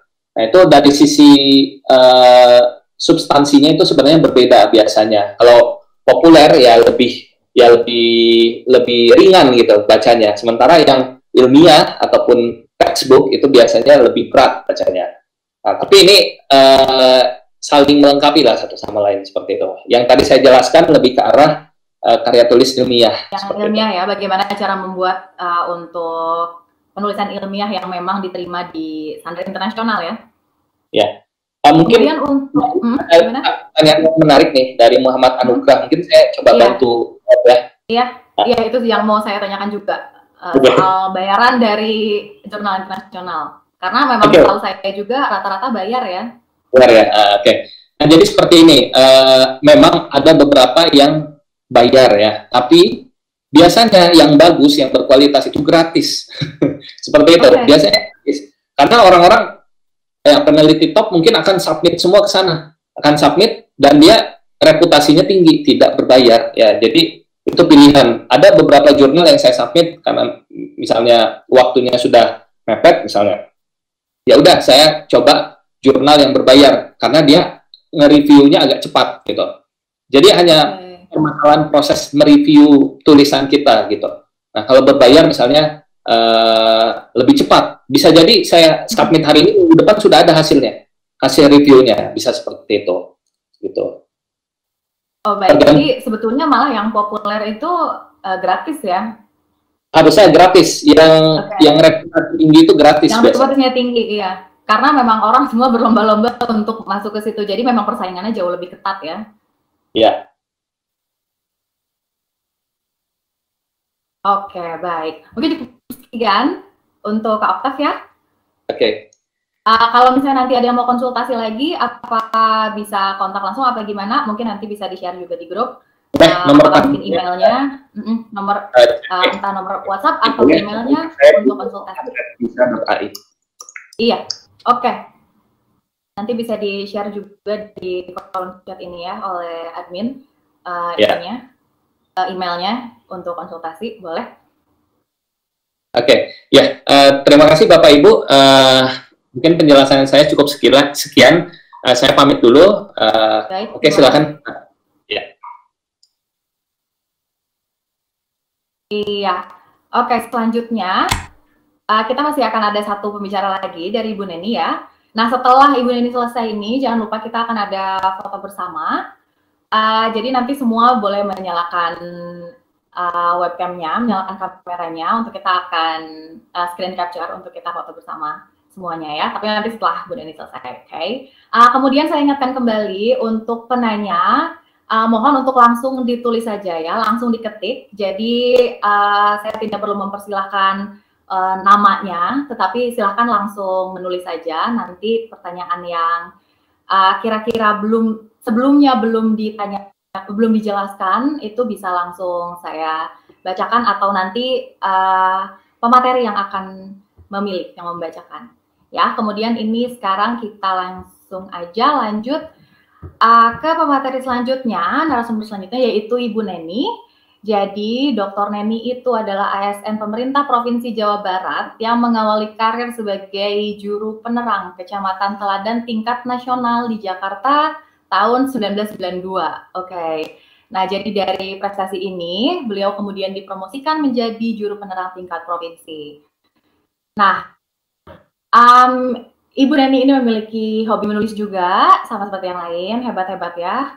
Kemudian menjadi periset sosial juga. Ibu Neni ini setiap hari berkeliling dari satu desa ke desa lain, kemudian menulis dan mempublikasikan di surat kabar daerah ya. Dan sekarang itu sudah menghasilkan 82 karya tulis yang dipublikasikan di kolom opini maupun kolom press release. Oke. Keren sekali ya kalau misalnya kita dengar dari biodatanya, sepertinya ini udah kita masuk lagi ke karya populer. Kita masuk ke tulisan lebih ke press ya. Tadi kan sebelumnya yang pertama kita udah dengar dari Zeze dan Bu Hana tentang dasarnya, tentang basic-basic menulis. Kemudian selanjutnya dari Pak Oktaf mengenai karya tulis ilmiah, bagaimana kita menulis ilmiah, kemudian bagaimana kita membedakan penulisan ilmiah dengan populer. Dan kemudian sekarang ini kita akan mendengarkan materi dari Bu Neni tentang bagaimana kita membagikan tulisan kita kepada publik. Ini publik yang sangat luas, ya. Baik, bisa langsung dimulai sekarang? Iya. Baik, kalau sudah siap, Bu Neni bisa langsung dimulai sekarang. Baik, terima kasih Ibu Moderator. Rekan-rekan, para pendengar yang sudah dari sejak pukul 10 mungkin bersama kita, ulasan-ulasan tentang karya tulis yang mungkin baru mendengar ataupun mungkin sudah berulang kali, tetapi ini adalah merupakan sebuah refreshing ya. Perkenalkan, nama saya Neni Aliani. Pada hari ini akan mengupas materi tentang triks dan tips menulis karya tulis populer yang akan dipublish khusus untuk surat kabar. Kegiatan hari ini sebagaimana disampaikan Ibu Moderator, Mbak kali ya, masih muda ya Mbak Moderator. Mbak Moderator ini adalah dalam rangkaian peringatan Hari Buku Nasional yang setiap tahun kita peringati di tanggal 17. Jangan lupa, membaca adalah membuka jendela dunia. Ini prinsip yang harus kita ingat-ingat terus, membaca adalah membuka jendela dunia. Sumber bacaan bisa saja dari buku, dari media lainnya seperti internet, surat kabar, kemudian majalah, dari buku-buku fiksi maupun non-fiksi ya. Non-fiksi seperti novel gitu kan, kemudian cerita pendek, itu adalah sumber-sumber bacaan. Ya, baik. Baik, para peserta sekalian, semua sumber bacaan itu adalah merupakan sumber yang bisa kita baca dan kita bisa jadikan referensi, kita juga bisa jadikan ide kreatif untuk memulai suatu pekerjaan menulis gitu ya. Sesuai dengan materi yang akan disampaikan pada hari ini adalah bagaimana Bapak Ibu, Anda, anak-anak kemudian dapat menulis untuk dikonsumsi, dibaca oleh publish secara umum. Bacaan ini adalah bacaan khusus untuk di surat kabar. Menulis di surat kabar ataupun di koran tentu saja sangat berbeda dengan menulis untuk di jurnal, menulis pada novel, menulis pada skripsi, menulis pada disertasi, menulis pada tesis. Ini sangat berbeda. Perbedaan misalnya antara lain dari jumlah kata untuk di koran itu dibatasi, paling tidak 2.000 kata atau ada yang 3.000, ada yang 3.500, kisarannya sekitar itu. Kemudian dari isi ceritanya di koran itu lebih kepada real condition, jadi kondisi nyata, kemudian bagaimana solusinya, kondisi nyata pada hari itu, bukan pada tahun-tahun yang lalu, karena isi daripada cerita yang ada di koran itu harus benar-benar up to date, baru berita-berita baru, the new information gitu ya. Kemudian di sana juga teori-teori sangat sedikit, bahkan mungkin tidak ada teori. Teorinya hanya sebagai penyambung saja, begitu ya. Jadi tidak tersirat sebagai teori A, teori B, tidak, karena itu karangan bebas dan lugas. Kemudian di dalam tulisan di surat kabar itu juga tetap ada fakta, ada data yang kita bisa jadikan sebagai dasar penulisan, dan itu bisa dipertanggungjawabkan. Karena karya tulis di surat kabar itu bisa dibaca oleh orang secara luas, di kota besar maupun sampai dengan pelosok desa. Nanti jika kita ada kesalahan pun pasti banyak yang protes kepada kita melalui koran tersebut juga.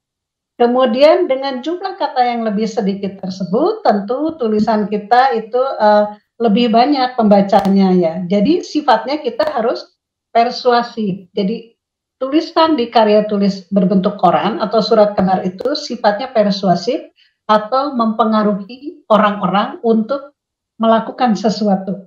Baik, waktu 10 menit, ya.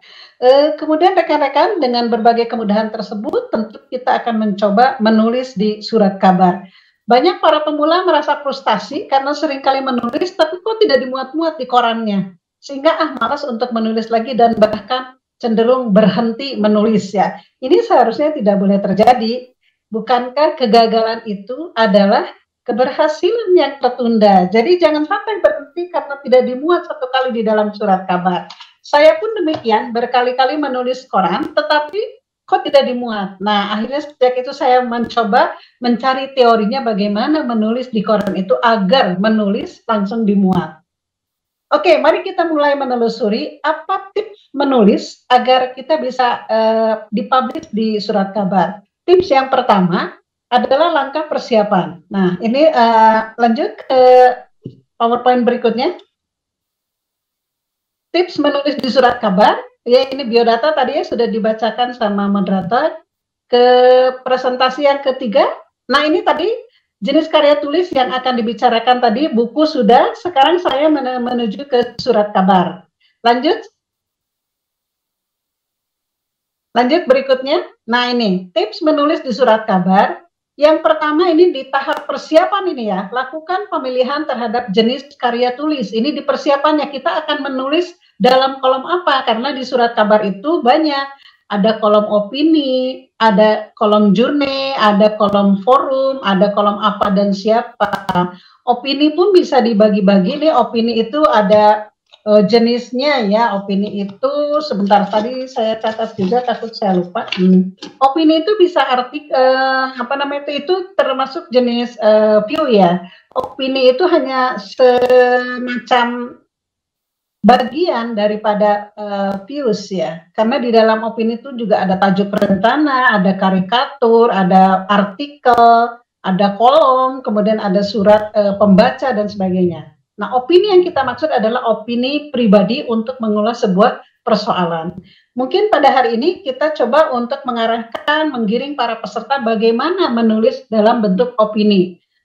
Nah, diawali dengan membuat ide karya tulis itu ya. Lakukan pemilihannya, kita akan menulis dalam bentuk opini misalnya. Lanjut. Itu tahap perencanaan. Kemudian pada tahap pelaksanaannya, ketika kita akan menulis sebuah karya tulis dalam kolom opini, maka amati gejala sosial yang ada. Misalnya gejala sosial itu ketika kita melihat di jalan, bahkan kita semua sekarang menjadi work from home, semuanya di rumah, kita semuanya menonton televisi, bahkan berkomentar tentang kejadian work from home di mana-mana. Komentar itu yang kita jadikan ide, bisa jadi itu ya. Nah, ini saya coba tuangkan di sini. Ide menulis memang sulit, oleh karenanya mulailah dari gejala sosial yang ada. Kemudian tulis. Contoh, ketika cuaca dingin, udara mendung, rumah sepi, tidak ada orang, timbul keinginan saya adalah untuk minum kopi supaya menghangatkan tubuh. kopi apa yang enak? Nah, setelah itu baru kita akan menulis tentang kopi yang enak. Ini masih di dalam ide ya, belum menuangkan ke dalam tulisan. Saat tersebut, imajinasi Anda sedang mulai on, sedang mulai berminat untuk menulis. Inilah saat Anda paling baik untuk menulis. Lanjut. Kemudian mencari ide, sebelum ke nomor 3 ini sebentar ya, mencari ide juga bisa berasal dari kebiasaan kita sehari-hari, melihat anggota keluarga itu bisa muncul ide-ide kreatif ya. Biasanya pada kolom opini itu ada surat kabar menampung ide-ide yang bernilai memiliki nilai-nilai tertentu. Tentu saja setiap orang memiliki pemahaman yang berbeda tentang nilai-nilai. Merokok di dalam ruangan mungkin baik bagi sebagian anggota keluarga yang memang merokok. Tetapi buat orang-orang yang tidak merokok, merokok di dalam ruangan tentu saja sangat mengganggu. Nah, ini ada perbedaan pendapat. Di situ bisa Anda membuat sebuah karya tulis antara keluarga yang merokok dengan keluarga yang tidak merokok, bagaimana mereka tanggapannya terhadap situasi di dalam rumah. Jadi, cari sudut pandang yang berbeda ketika kita akan memulai menulis, karena justru keunikan inilah yang akan menjadi ciri khas Anda. Kalau tidak unik, sama rata dengan yang lain, maka tidak akan dimuat. Harus unik dan benar-benar baru. Barangnya mungkin sama, tentang kopi sama, tetapi dia unik. Dia mengulasnya sampai kemana, seperti itu ya. Kemudian juga selain unik, ide itu harus up to date, kekinian. Kalau kita bercerita histori itu mungkin lebih baik di dalam buku sejarah. Tetapi kalau kita ingin menulis opini, kita tidak bercerita histori terlalu banyak, tapi kita kaitkan histori dengan kekinian, dengan kebaruan. Karena memang itu yang dituntut dalam sebuah karya tulis yang namanya opini. Lanjut. Setelah menentukan headline, tadi headline-nya, judul, mundur lagi ke belakang. Ke slide sebelumnya. Untuk headline setelah kita menentukan ide, kemudian kita menentukan judul apa yang paling tepat untuk kita lakukan dalam karya tulis ini. Pilihlah ide judul itu yang singkat tetapi menarik. Boleh juga Anda membuat judul itu dengan question tags, dengan bertanya. Misalnya, mengapa Rhoma Irama mendapatkan gelar profesor? Nah, ini kan jadi memancing. Atau mulailah dengan angka 4.700 penduduk Jawa Barat misalnya mengalami keresahan misalnya. Angka 4.700 itu yang akan membuat pembaca menarik untuk membaca tulisan Anda. Ya, amati gejala sosial yang ini sudah tadi nomor 2, nomor 3-nya di pada saat pelaksanaan. Nah, ini tadi headline. Nah, kenapa headline harus menarik? Karena headline atau judul adalah merupakan rangkuman dari segala tulisan yang kita buat dari awal sampai dengan akhir. Itu headline. Memang menjadi satu kata yang singkat, tetapi itu memuat berbagai hal yang kita tuliskan dari awal sampai akhir. Lanjut. Nah, yang keempat adalah ini, menulis, yang kelima, yang keempatnya terlewat. Menulis perlu, menulis perlu dorongan emosional yang kuat untuk selesai. Artinya begini, ketika kita memulai menulis, biasanya sulit mencari judul.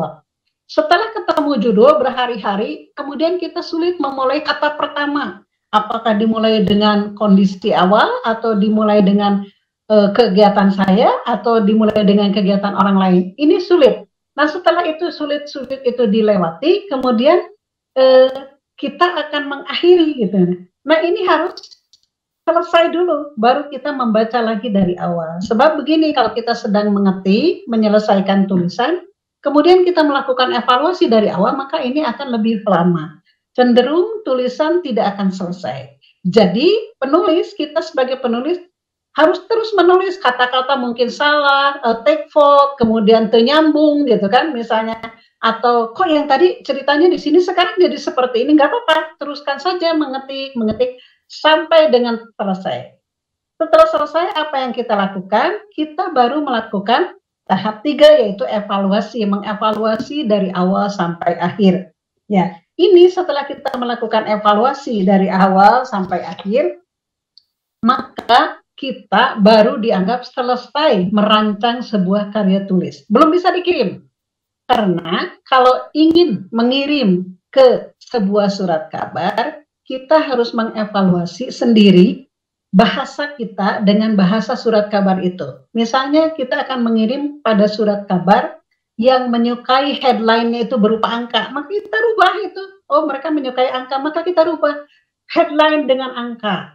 Atau surat kabar yang menyukai dengan pertanyaan, rubah kita dengan pertanyaan. Jadi kita harus seiring sejalan dengan redaksi koran yang dituju. Menulis kepada majalah Tempo dengan kepikiran rakyat berbeda. Seleranya pun berbeda, konsumen penggunanya pun berbeda. Jadi kita harus merapat, melihat kembali apa sih yang dimuat di koran itu. Oh, ini bagaimana bahasanya dibaca, baru kita menyesuaikan. Itulah saat kita mengevaluasi sebuah karya tulis, ya. Gitu. Kemudian ingat bahwa setiap space di dalam surat kabar itu bernilai uang. Oleh sebab itu pesaingnya banyak. Bukan Anda saja yang menulis, tetapi 1.000 orang ikut menulis juga dan berebut space di dalam surat kabar. Karena setiap space di dalam surat kabar bernilai uang. Ya, kemudian jangan membuat karya-karya tulis yang tidak sesuai dengan persyaratan. Misalnya yang disyaratkan di sebuah surat kabar, Anda boleh menulis opini dengan 2.000 kata. Anda menulis 2.100 kata. Ah, Bu, nggak apa-apa, lebih 100 kata. Ini tidak boleh. Kalau 2.000 ya 2.000. Jangan juga mengurangi 1.970.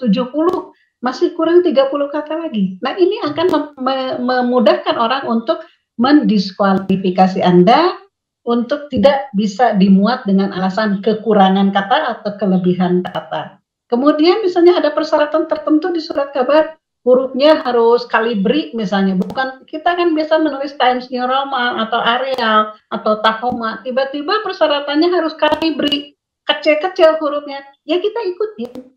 Karena itu memang sebuah persyaratan yang diberikan kepada para calon penulis itu, dan ini juga sekaligus mengurangi pesaing. Nah, ini ada contoh karya tulis saya. Dulu saya menulis di kolom-kolom kecil di tahap awal, itu adalah melihat gejala-gejala sosial di sekeliling. Misalnya karangan bebas saya tentang ngebut, itu adalah fenomena anak-anak ngebut di area olahraga gitu ya, di depan rumah wali kota. Dan itu sangat mengganggu bagi saya karena menurut saya pimpinan daerah adalah orang yang harus dihormati. Mereka pekerjaannya banyak dan tidak boleh terlalu bising di depan rumahnya. Nah, kebetulan di depan rumah wali kota itu ada semacam tempat tanaman begitu, dipergunakan untuk sirkuit kebut-kebutan. Nah, disitulah kita harus memiliki gejala sosial yang sensitif. Pulang dari rumah saya tulisnya apa? Saya tidak setuju orang ngebut di situ. Terus saya tanya, saran kamu apa? Saya bertanya pada diri sendiri, saran kamu apa? Anda tanya. Saran saya kita harus punya sirkuit khusus. Jadi bukan menghilangkan kebut-kebutannya, tapi kita harus punya sirkuit khusus untuk menyalurkan hobi ngebut mereka. Itu usulan dari saya.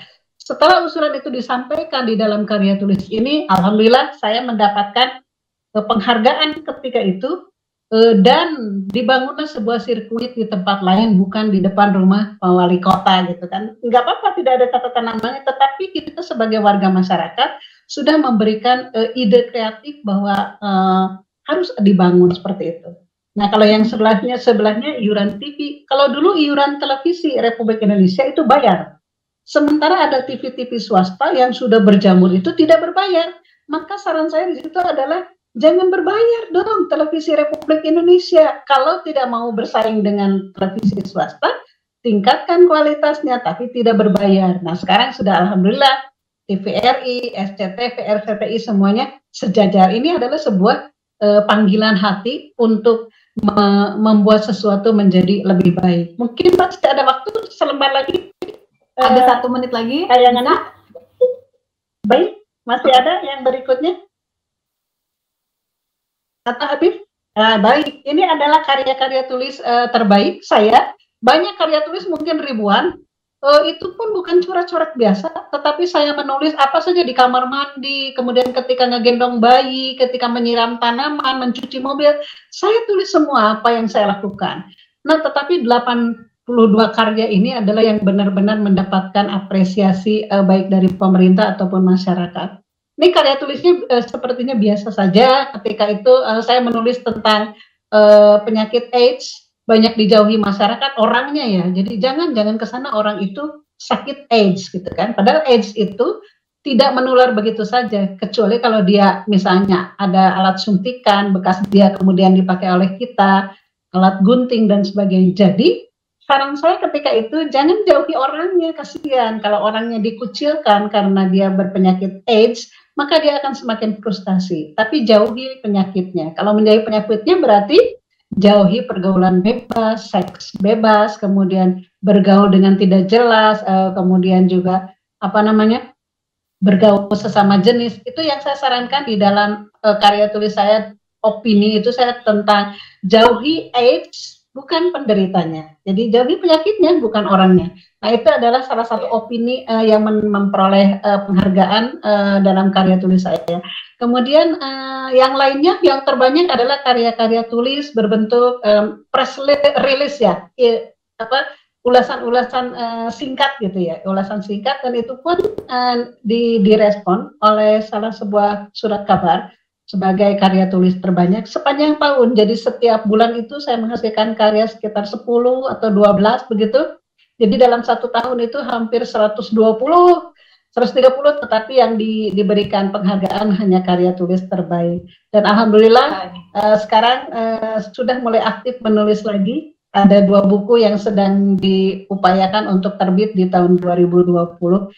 Terima kasih Ibu Moderator atas kesempatannya. Saya kira ini adalah tips dan triks untuk menulis di surat kabar. Terima kasih. Baik, terima kasih Bu Neni. Kalau gitu kita langsung aja ke sesi pertanyaan ya. Ini sudah ada beberapa pertanyaan yang masuk, mungkin bisa bantu sharing juga untuk menjawab pertanyaannya. Ini ada pertanyaan dari Michael Alfredo. Jadi katanya ketika membuat judul dengan tanda tanya, apakah akan merasa kesulitan untuk menjabarkan karya tulisnya?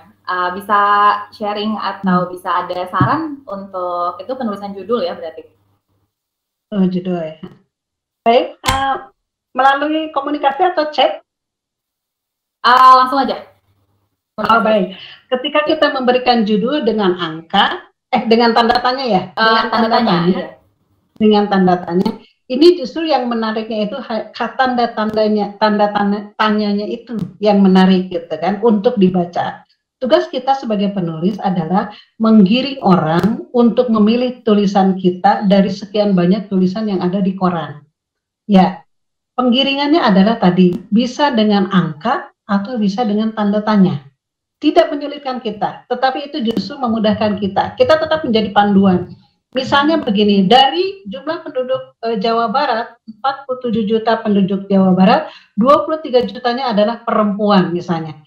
Maka orang akan membaca, apa benar perempuan ada 23 juta? Di mana saja sih banyaknya gitu. Oh, ternyata yang paling banyak adalah perempuan di Jabodetabek. Dari semua isi cerita kita dari awal sampai akhir. Iya, jadi sebetulnya memang seharusnya tidak menyulitkan kita ya. Seharusnya malah membuat kita lebih terarah karena itulah yang kita tanyakan seperti itu ya. Kemudian ada lagi ini untuk persyaratan untuk tulisan di surat kabar. Jadi kan ada beberapa surat kabar yang tidak mencantumkan di surat kabarnya baik di websitenya. Itu bagaimana cara kita mengetahuinya atau cara kita untuk cari infonya itu biasanya seperti apa? Oh ya baik.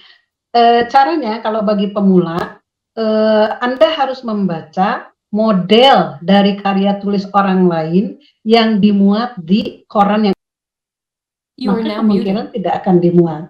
Kemudian jangan membuat karya tulis yang berulang. Misalnya sehari sebelumnya ada karya tulis orang lain, kemudian kita ikut-ikutan membuat itu pasti sudah dianggap sesuatu yang tidak up to date ya itu. Persyaratan untuk menulis biasanya dicantumkan di halaman depan biasanya. Untuk opini sekian ribu ada kok biasanya. Demikian, Bu. Oke, baik. Jadi kalaupun memang ada surat kabar yang tidak mencantumkan, kita juga bisa melihat dari yang sudah ada ya. Kita juga bisa melihat dari contoh yang sudah ada, dari beberapa katanya atau penulisannya seperti apa, dan topik yang rata-rata sering dimuat atau yang menjadi highlight itu apa saja seperti itu ya. Oke, baik. Sepertinya udah cukup untuk pertanyaan untuk Bu Neni ya. Baik, terima kasih Bu Neni atas sharingnya. Alhamdulillah, baik. Kepada para pendengar, kita udah sampai di penghujung acara ya. Jadi sebelum kita mengakhiri semuanya, kita akan foto bersama dulu. Dan kemudian nanti jangan lupa ada acara selanjutnya, maksudnya bukan hari ini, tapi bisa akan mengadakan lagi talk show selanjutnya, ada sharing-sharing lagi selanjutnya. Judulnya itu adalah pengalaman bekerja di international company. Nah, jadi untuk teman-teman yang merasa penasaran, merasa ada keinginan untuk bekerja di international company, itu talk show yang selanjutnya dari Bisa AI akan sangat menarik. Karena nanti akan ada sharing-sharing dari 5 atau 6 orang yang sudah memiliki pengalaman kerja di international company ya. Dan itu akan diadakan pada tanggal 13 Juni 2020. Nanti infonya bisa dilihat di Instagram Bisa AI, dan juga jangan lupa untuk follow dan subscribe juga. Ada YouTube-nya dan ada Instagram-nya dari Bisa AI. Oke, BISA spasi AI. Oke, nah baik, mungkin untuk para pendengar yang masih hadir di sini, boleh kita menyalakan webcamnya, kita akan foto bersama. Akhir sebelum kita menutup acara ini, sebelum saya tutup acara, mari kita nyalakan webcamnya untuk foto bersama-sama. Mungkin tadi pembicara sebelumnya, Kang JJ, Bu Hana, mungkin masih ada, kita coba munculkan dulu. Bentar, dan untuk para pendengar juga, silakan semuanya kita nyalakan dulu webcamnya. Foto bersama ya, sambil kita berkenalan, maksudnya sambil kita saling melihat. Baik, untuk mikrofonnya boleh masih dinonaktifkan saja. Baik, kita akan tunggu 1 menit lagi untuk yang belum join videonya. Ayo, boleh yang masih mau join, kita nyalakan webcamnya. Terakhir, ya, udah mulai banyak yang bergabung. Kita tunggu lagi 40 detik lagi, oke? Cukup banyak yang bergabung ya. Oke, baik, sepertinya sudah cukup banyak dan sudah kita follow juga. Alhamdulillah, baik. Kalau begitu sekarang saya resmi tutup ya talk show hari ini. Jangan lupa untuk nanti talk show selanjutnya ada tentang sharing-sharing international company ya, sharing-sharing pengalaman orang yang sudah bekerja di international company. Jangan lupa, itu materinya akan jauh lebih keren dari hari ini, karena nanti kita akan mendengarkan lebih banyak lagi cerita-cerita menarik dari orang-orang dari teman-teman kita yang sudah bekerja di international company. Oke, jadi bagi teman-teman yang memiliki pengalaman juga atau yang memiliki keinginan untuk bekerja di international company, jangan lupa untuk daftar. Acaranya adalah tanggal 13 Juni 2020. Ya, nanti info selanjutnya untuk link pendaftaran dan lain-lain kita bisa lihat juga di Instagram Bisa AI. Dan jangan lupa untuk follow dan subscribe juga YouTube-nya Bisa AI. Oke. Ya. Kemudian jangan lupa juga bagi teman-teman yang hari ini hadir di webinar ini dan ingin menerbitkan karya tulis ilmiahnya, jangan lupa kita Bisa AI itu bisa bisa memiliki kesempatan bagi teman-teman yang ada di sini untuk diterbitkan jurnalnya di asosiasi 5G-ecosystem.org ya. Mungkin bagi yang ingin tahu juga tentang 5G-ecosystem.org bisa dilihat dulu websitenya, kemudian dilihat scope-nya apa saja, kemudian bisa langsung kirim saja karya tulis ilmiah yang ingin dipublikasikan. Oke, baik. Sekian dari kami. Saya Aurora Almarini selaku moderator undur diri. Dan terima kasih juga kepada para pembicara, Kang JJ, Ibu Hana, Pak Oktav, dan Ibu Neni. Dan terima kasih juga, tidak lupa saya sampaikan kepada para panitia yang sudah mengadakan acara ini, dan juga kepada para pendengar yang telah setia mendengarkan dari awal sampai akhir. Semoga hari ini kita bisa mendapatkan ilmu yang berguna, semoga kita bisa semakin semangat untuk menulis, dan juga kita bisa menghasilkan karya-karya yang lebih baik dari sebelumnya. Amin. Baik. Saya pamit undur diri. Wassalamualaikum warahmatullahi wabarakatuh.